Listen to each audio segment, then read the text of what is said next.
اعوذ باللہ من الشیطان الرجیم، بسم اللہ الرحمن الرحیم۔ شروع اللہ کے نام سے جو بڑا مہربان اور نہایت رحم کرنے والا ہے۔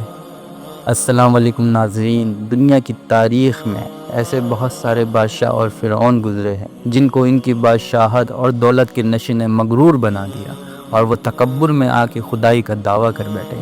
یہ بدبخت لوگ اپنی بے شمار مال و دولت اور بادشاہت کی نشے میں بدمست ہو کر اللہ تبارک و تعالیٰ کی وحدانیت کو لڑکارنے لگے اور معاذ اللہ خدائی کا دعویٰ کر بیٹھے۔ اس کے باوجود بھی اللہ تبارک و تعالیٰ نے ان کی طرف بے شمار انبیاء کرام کو معبود فرمایا اور ان کو ہدایت کی طرف بلایا، لیکن یہ بدبخت لوگ اپنی سرکشی اور انا پرست پر اڑے رہے اور اللہ تبارک و تعالیٰ کی وحدانیت کا انکار کرتے رہے۔ پھر جب یہ لوگ قابل ہدایت نہ رہے تو اللہ تبارک و تعالیٰ نے ان بدبخت لوگوں کو عبرت کا نشان بنایا اور ان لوگوں کو تباہ اور برباد کر کے رکھ دیا اور ان لوگوں کے نام و نشان کو صفائے ہستی سے مٹا دیا۔ اللہ تبارک و تعالیٰ نے ان جھوٹے خدائی کے دعوت داروں کو ایسی عبرت کا نشان بنایا کہ رہتے دنیا تک ان کا نام و نشان مٹ جائے۔ پیارے دوستو، خدائی کا دعویٰ کرنے والے بدبختوں میں سے ایک بدبخت شداد بھی تھا، جس نے اللہ تبارک و تعالیٰ کی وحدانیت کو للکارا اور نافرمان ہو گیا۔ پیارے دوستو، شداد کون تھا اور کس طرح اس نے اللہ تبارک و تعالیٰ کی نافرمانی اور خدائی کا دعویٰ کیا اور کس طرح اس نے دنیا میں اپنی جنت تیار کی اور اس کی بنائی جانے والی جنت کتنے سالوں میں تیار ہوئی، اور پھر اللہ تبارک و تعالیٰ نے اس بدبخت کو کس طرح دنیا کے لیے عبرت کا نشان بنایا اور اس بدبخت کا انجام کیا ہوا، اور پھر کس طرح مالک الموت علیہ السلام نے دردناک طریقے سے اس کی روح قبض کی۔ پیارے دوستو، تمام تر سوالات کے جوابات قرآن و حدیث کی روشنی میں آج کی اس ویڈیو میں ہم آپ کو بتائیں گے۔ اس قوم کے پاس بے شمار جانور تھے اور پینے کے لیے میٹھا پانی تھا۔ اس کے علاوہ بھی اللہ تبارک و تعالیٰ نے اس قوم کو بے شمار نعمتوں سے نوازا تھا، چنانچہ اس قدر مال و دولت اور نعمتوں کی وجہ سے یہ قوم بھٹک گئی اور اللہ تبارک و تعالیٰ کی نافرمان قوم ہو گئی۔ ان کی ہدایت کے لیے اللہ تبارک و تعالیٰ نے حضرت ہود علیہ السلام کو ان کی طرف معبود فرمایا۔ حضرت ہود علیہ السلام اس قوم کو اللہ تبارک و تعالیٰ کے حکم سے تبلیغ کرنے لگے اور اللہ تبارک و تعالیٰ کی وحدانیت کی طرف بلانے لگے، لیکن یہ قوم اپنے کفر اور شرک سے باز نہ آئی اور حضرت ہود علیہ السلام کا مذاق اڑانے لگے۔ شداد جو کہ اس قوم کی نسل میں سے تھا، وہ اس قوم کا بادشاہ تھا اور یہ دو بھائی تھے۔ روایت میں آتا ہے کہ ایک کا نام شداد تھا اور ایک کا نام شدید تھا۔ شدید پہلے بادشاہ بنا اور وہ فوت ہو گیا۔ اس کے فوت ہو جانے کے بعد شداد نے حکومت سنبھالی اور اس طرح یہ دنیا کی سب سے طاقتور قوم عاد کا بادشاہ بن گیا۔ پیارے دوستوں، شداد ایک وسیع اور عریض سلطنت کا بادشاہ تھا۔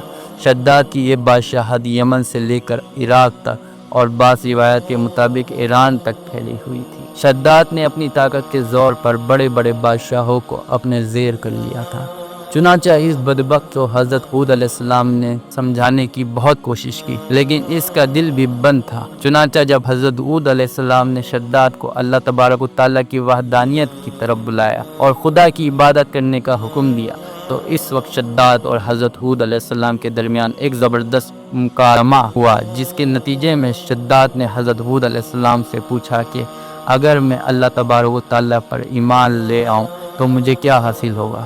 تو اس وقت حضرت ہود علیہ السلام نے شداد سے فرمایا کہ تم پر جنت حلال ہو جائے گی۔ جنت کا نام سنتے ہی شداد حضرت ہود علیہ السلام سے پوچھنے لگا کہ یہ جنت کیا ہے، تو حضرت ہود علیہ السلام نے شداد کو جنت کا نقشہ بتایا اور جنت کی نعمتوں کے بارے میں شداد کو بتایا۔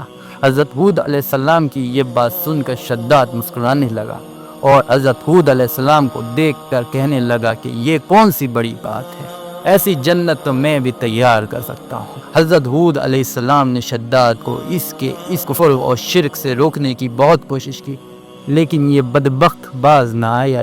چنانچہ اس وقت شداد نے اپنی سلطنت کے بڑے بڑے کاریگروں کو اکٹھا کیا اور احقاف میں علم کے مقام پر 20 کوس لمبی اور چوڑی جنت بنانے کا کام شروع کروا دیا۔ چنانچہ شداد کی تیار ہونے والی اس جنت میں سونے اور چاندی کے اینٹیں لگائی گئی اور جواہرات بھی لٹکائے گئے۔ اس بدبخت شداد نے اپنی اس بنائی جانے والے جنت میں شہد، دودھ اور پانی کی نہریں بھی روان کر دیے، اور دنیا جہان کے خوبصورت درخت پودے اور پھول بھی لگوا دیے، اور اس جنت کو طرح طرح کے جواہرات سے مزین کر دیا۔ قوم عاد چونکہ پہلے ہی بلند و بالا پہاڑوں کو تراش کر محلات بنانے کے اندر ماہر تھی، اور شداد کی سلطنت میں تو یہ فن عروج پر تھا، چنانچہ ریت کے ان بلند و بالا ڈیلوں پر بہت بڑے بڑے ستون کھڑے کر دیے گئے، اور ان بلند ستونوں پر بڑی بڑی سونے اور چاندی کی عمارتیں بنا دی گئی۔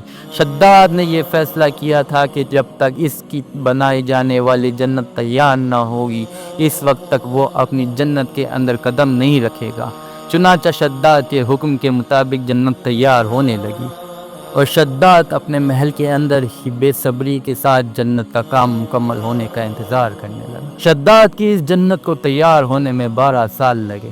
12 سال کے اندر جب یہ جنت مکمل تیار ہو گئی اور اس کو طرح طرح کے ہیرے جواہرات سے مزین کر دیا گیا اور طرح طرح کی خوبصورتی سے مزین کر دیا گیا، تو اس وقت شداد کو جنت کے تیار ہونے کا پیغام پہنچا دیا گیا۔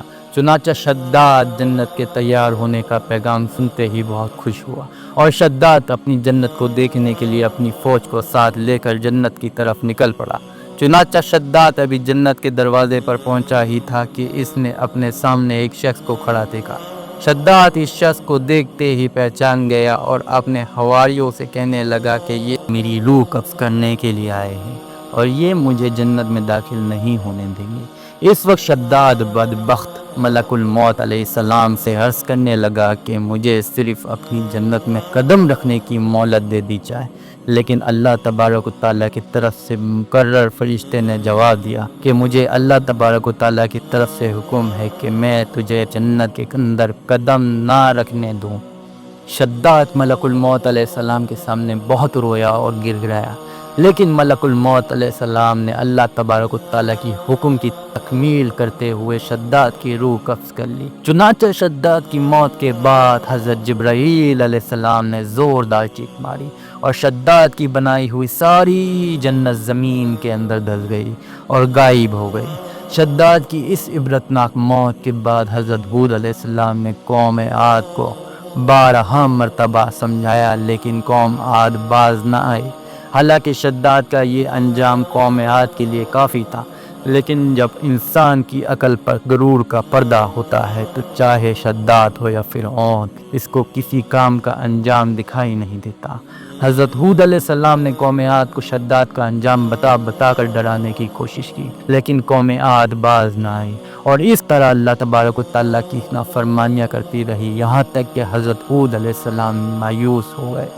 اس وقت جب قوم عاد قابل ہدایت نہ رہی تو اللہ تبارک و تعالیٰ نے حضرت ہود علیہ السلام کو حکم دیا کہ وہ اپنے ساتھیوں کو لے کر اس علاقے سے چلے جائیں۔ اللہ تبارک و تعالیٰ کے حکم پاتے ہی حضرت ہود علیہ السلام اس وقت آخری مرتبہ اپنی قوم کو سمجھانے کی کوشش کی، لیکن وہ لوگ پھر بھی باز نہ آئے، تو حضرت ہود علیہ السلام اپنے ساتھیوں کو لے کر اس علاقے سے روانہ ہو گئے۔ چنانچہ ان کے جانے کے بعد اللہ تبارک و تعالیٰ نے قوم عاد پر خوفناک آندھی مسلط کر دی۔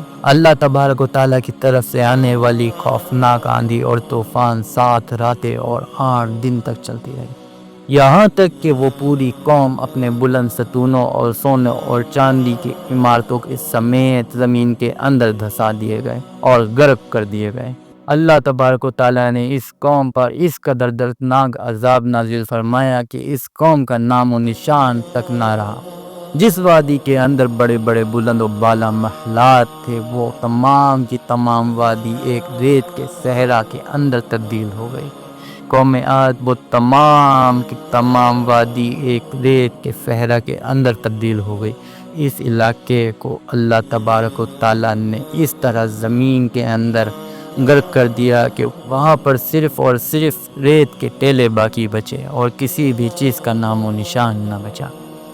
اللہ تبارک و تعالیٰ سے دعا ہے کہ اللہ تبارک و تعالیٰ ہمیشہ اپنے حضور انکشاری کے ساتھ زندگی گزارنے کی توفیق عطا فرمائے، اور حضور صلی اللہ علیہ وسلم کے بتائے ہوئے راستے پر چلنے کی توفیق عطا فرمائے۔ اگر ہماری ویڈیو آپ کو پسند آئی ہے تو ویڈیو کو لائک اور سبسکرائب ضرور کر دیے گا۔ اللہ حافظ دوست۔